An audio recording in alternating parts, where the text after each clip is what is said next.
Hello everyone, in today's lecture we are going to study about the ahifane plant. Now the botanical name of ahifane is Papaver somniferum lim. And इसकी family कौन सी होती है, कहाँ से belong करता है? It belongs from the Papaveraceae family. Now classification की बात करते हैं तो भारप्रकाश निघंटु ने इसे हरितकी आदि वर्ग के अंदर रखा गया है.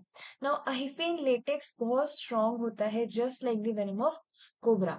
तो अगर हम इसके सिनोनिम्स की बात करते हैं तो सबसे पहले इसका इंपॉर्टेंट जो नेम है, एक सिनोनिम दिया जाता है फनीफेन. व्हाई?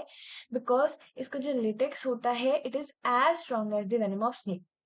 नागफेन, आफूक, क्योंकि इसमें से ओपियम निकाला जाता है. और कसफलक शील भी इसे कहते हैं. इसकी जो सीड्स होते हैं वो बहुत ज्यादा छोटे होते हैं साइज में, इसीलिए सूक्ष्म बीज या सूक्ष्म तंडुल भी इसको कहते हैं.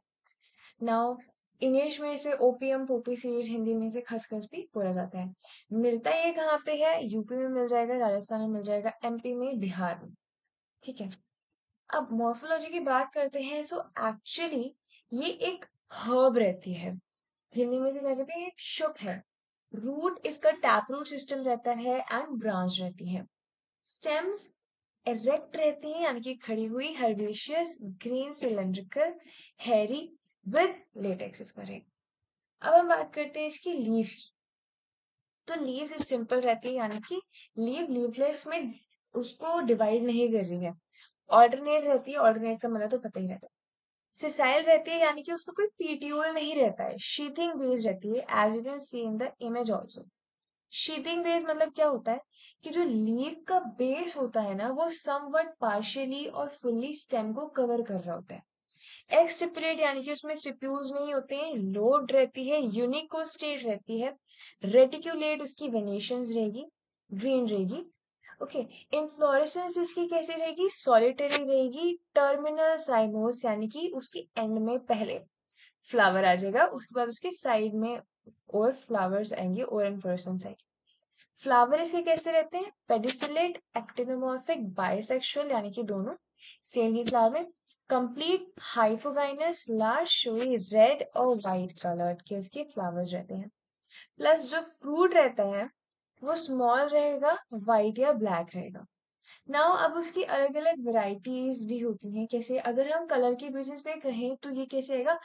श्वेत, पीत, कृष्ण और चित्र. चित्र यानी कि मल्टी कलर रहेगा. एक्शन के बेसिस पे अगर हम डिवाइड करते हैं तो जारन, मारन, धारन और सारन रहेगा. Different species Papaver glabrum, album, nigrum, setigerum की अलग अलग जगह पर कल्टीवेट होते हैं, जैसे कि Turkey, India, southern Europe and या wild and southern Europe. Okay. अब अगर इसकी पॉइजनिंग हो जाती है तो कौन कौन से फेजेस, कौन कौन से स्टेजेस आते हैं? सबसे पहला स्टेज होता है, that is the stage of excitement, जिसमें आपको ऐसा रहेगा कि यार एंजाइटी नहीं होगी, रेस्टलेसनेस रहेगी, थकावट नहीं होगी, हेल्यूसिनेशंस होंगे, फ्लशिंग फेस होगा, इंक्रीज एक्शन ऑफ हर्ट रहेगा. एंड बच्चों में इन कन्वर्जन्स के साथ ये हो सकता है. नेक्स्ट स्टेज रहता है, there will be a stage of stupor, जिसमें आपको हेडेक, हैवीनेस, फटीग, गिडीनेस रहेगी, ड्राउजीनेस रहेगी, intense desire to sleep, pupils contracted and pinpointed, face and lips sanos रहेंगे, and pulse respiration are normal. Next stage आता है, that will be stage of coma, जिसमें कोई response नहीं होता, आपके रिफ्लेक्सेस नहीं आते हैं, है ना. आप पेन पर भी आपका कोई रिस्पॉन्स नहीं आएगा. रिलैक्स मसल्स रहेंगे, रिफ्लेक्सेस लॉस जैसा भी बोला, सारे सिक्रीशंस उसके डिप्रेस हो जाएंगे एक्सेप्ट दैट ऑफ स्किन. हाँ, प्यूपल्स कॉन्ट्रैक्टेड रहेंगे and there will be insensitive to light, feeble pulse, low BP रहेगा. ट्रीटमेंट कैसे रहेगा उसका? एंडोट्रैकियल क्लियरेंस से हो सकता है. पोटेशियम पर मैंगनीज बहुत इंपॉर्टेंट है, इसको याद कर लेना है. ठीक है. Hot bags and blankets should be use to maintain the body heat. And administering the antidote. Antidote क्या होता है? Nalorphine hydrobromide in the dose of 5 milligram. Fatal dose of the morphine, ये आपको याद करना इज इम्पोर्टेंट, कि वो होती है 60 to 180 मिलीग्राम इंजेक्टेबल। कोडीन की 400 mg वाई हीरोइन की 20 to 30, दैट मीन्स हीरोइन ज्यादा डेंजरस है आपके लिए अगर आपने ज्यादा मात्रा में ली तो। अब आपको किस किस को आपको अहीफेन नहीं देना चाहिए, तो छोटे बच्चों को नहीं देना है, बूढ़े लोगों को नहीं देना है, डायबिटिक पेशेंट्स को नहीं देना है, पेशेंट्स जिन्हें विसूचिका है उनको भी नहीं देना है, श्लेष्मिक कास अगर है तो उनको भी नहीं देना है, and inflammation of the kidney है तो भी आपको उन्हें नहीं देना है। अब अहीफेन का प्यूरिफिकेशन कैसे होता है, तो उसको अदरक स्वरस की भावना देकर 21 बारी उसका शोधन किया जाता है। ठीक है, यहाँ तक हो गया। नाउ अहीफेन का कौन सा पार्ट हम यूज करते हैं, we use latex and seed. अब इसके रसपंचे क्या क्या है, अगर निर्यास, सबसे पहले निर्यास, निर्यास क्या होता है, निर्यास इज द लेटेक्स। जो इसका लेटेक्स है वो तिक्त रहेगा रस में, जबकि फल त्वक कैसा रहेगा, वो तिक्त और कषाय रहेगा। बीज कैसा रहेगा, मधुर और कषाय रहेगा। गुण ये रहेगा रूक्ष और उष्ण, ये रहेगा लघु और रूक्ष, ये रहेगा गुरु। इसका रहेगा कटु विपाक, इसका भी कटु विपाक रहेगा, पर इसका रहेगा मधुर विपाक। वीर्य इसका उष्ण है, बट बाकी दोनों का शीत है। प्रभाव इसका बहुत इंपॉर्टेंट, प्रभाव कैसे रहता है, मादक प्रभाव रहता है। कर्म की बात करते हैं तो लेटेक्स का कर्म कह रहे हैं, ये रहता है ग्राही, मादक, रुचिकर, अग्निवर्धक, स्तंभक, वेदना स्थापक और निद्रा जन, है ना, नींद लाएगा। फल त्वक कैसे रहता है, ग्राहिक, मोहकर, रुच्य और अग्निवर्धक, जबकि बीज कैसे रहेगा, बल्य और वृश्य रहेगा।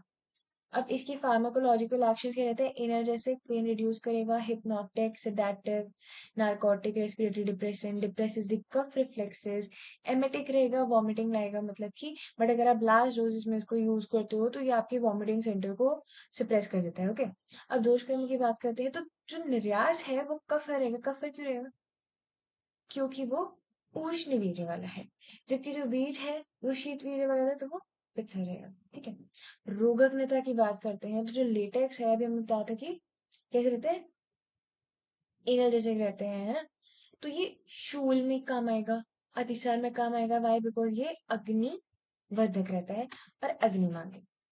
ठीक है, बीज दौर्बल्य में और क्लैमिटा, क्लैमिटा इम्पोर्टेंसी होता है। अब इसके आमिक प्रयोग क्या है, डैंड्रफ में इसका यूज करते हैं, डैंड्रफ में आप लोग किसके साथ करते हैं, तो अहिफेन का पेस्ट को आप दूध के साथ मिक्स करके उसको स्काल्प पे लगा सकते हैं।